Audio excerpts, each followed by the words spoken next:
My goal was to get 10 of these done, then I decided 6, and now I'm gonna be lucky if I get 2 done. By Thursday, I have to ship the one for my parents by Thursday, and today is Sunday afternoon.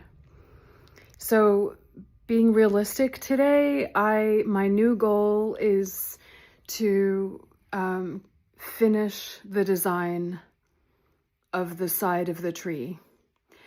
And then I'm still gonna try to do 6, even though it may not work, because every single placement of the quill is time consuming. You have to go really slow, and I also am not gonna be gluing them on a flat surface. I'm gonna be gluing them after the tree is put together.